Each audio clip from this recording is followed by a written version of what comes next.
سیدنا حسین رضی اللہ تعالیٰ عنہ کے چچا جان حضرت عبداللہ ابن عباس رضی اللہ تعالیٰ عنہ اور ایک رشتے سے نانا بھی بنتے ہیں وہ، اور پھر حضرت سیدنا عبداللہ ابن عمر اور دیگر صحابہ کرام نے آپ رضی اللہ تعالیٰ عنہ سے فرمایا اہل کوفہ پہ اعتماد نہ کرنا، الکوفی لا یوفی، یہ لوگ وفا کرنے والے نہیں ہیں، انہوں نے آپ کے والد ماجد کے ساتھ بھی دھوکہ کیا ہے، دوران جنگ کے اندر انہوں نے پسپائی اختیار کی ہے، صفین اور نہروان کے اندر بھی انہوں نے حکم عدولیاں کی ہیں، پھر آپ کے بھائی سیدنا امام حسن رضی اللہ تعالیٰ عنہ کے اوپر بھی انہوں نے حملہ کیے ہیں، یہ لوگ وفادار نہیں ہیں، اعتماد کے قابل نہیں ہے۔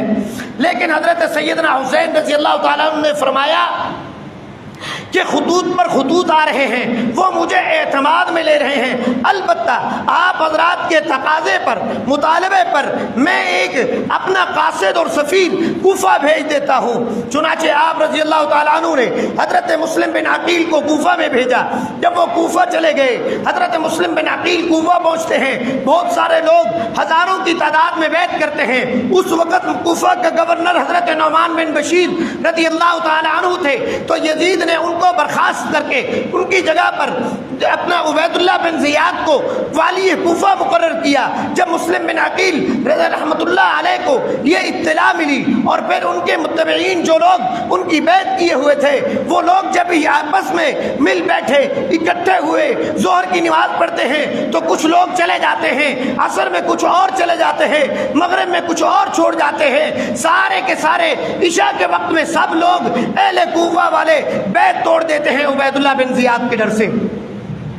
صرف بیعت ہی نہیں توڑتے، حضرت مسلم بن عقیل رضی اللہ تعالیٰ عنہ کو گرفتار بھی کروا دیتے ہیں۔ حضرت مسلم بن عقیل کی آخری خواہش معلوم کی جاتی ہے تو انہوں نے محمد ابن اشعث کو یہ پیغام دیا کہ میرا پیغام حضرت حسین رضی اللہ تعالیٰ عنہ تک پہنچا دیجئے گا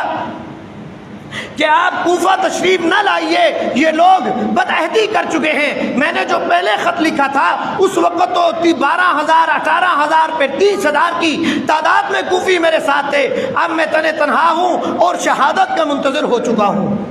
لہذا کوفہ آپ تشریف نہ لائیے، یہاں وفا نہیں ملے گی۔ چنانچہ آپ رضی اللہ تعالیٰ عنہ کو پہلا خط چونکہ پہلے موصول ہو چکا تھا حضرت سیدنا حسین رضی اللہ تعالیٰ عنہ کو، تو وہ عازم کوفہ ہو گئے، روانہ ہو گئے۔